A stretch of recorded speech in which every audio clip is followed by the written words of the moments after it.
In this episode, we're going to talk about one of the most recognizable frog species in the world. Today, to talk about the red-eyed tree frog. Red-eyed tree frogs or red-eyed green tree frogs are part of the amphibian family, the same family toads and newts live in. Now these frogs are not big at all, with males only reaching 1.6 to 2.5 inches and females being 2.2 to 2.9 inches, a wee bit bigger than the males.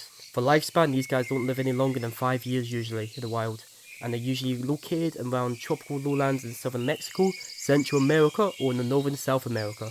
These guys' habitats are usually lowland rainforests closer to rivers and hills, which gives them a nice humid area for them to live in high in the trees.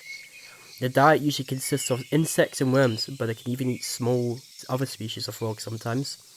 The scientific name though, which I am going to butcher, are called Agalichnis calidrius, or if you want it for Siri, Agalichnis calidrius. Thank you.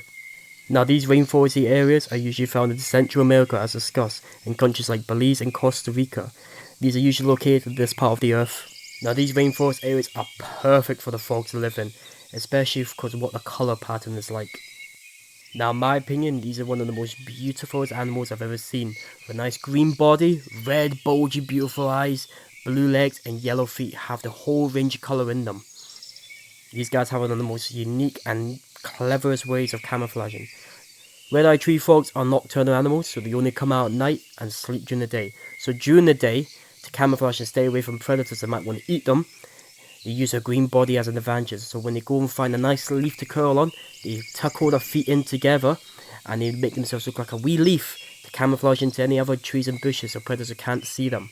And it's even smarter because when they come out at night, you would think the green would stand out during the dark nights, but these guys actually turn to a darker browny purpley colour to help camouflage in the dark and make them harder to see from prey so they can hunt and predators wanting to hunt them. Now like most animals, these guys like to mate, and how they try and find each other is quite unique. So males will sit on branches and start violently shaking the branches to communicate to other frogs, females and males. Hey, I'm ready to mate. Males, you stay away. Females, come to me. Makes them look all big and attractive.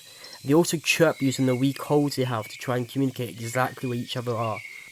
These guys also use their colour to attract the mates also with the nice vibrant colours to bring in females to the males. Now once the female's found a male will climb onto the female's back and stay there for several hours at a time, reproducing and mating with them, while the female can just wander about minding her own business. Sometimes though, other males will see this and try and be lucky and climb on top of the female as well, trying to push the original male off and trying to get their luck with the female, which sometimes does work, sometimes doesn't. Due to this then, sometimes an egg clutch can be fertilised by different males at a time, so not all the eggs will be from one male and could be from up to 3 to 5 males at one time. Once mated, a female will then choose a leaf to lay their eggs on, which can be around from 11 to 78 eggs at one time.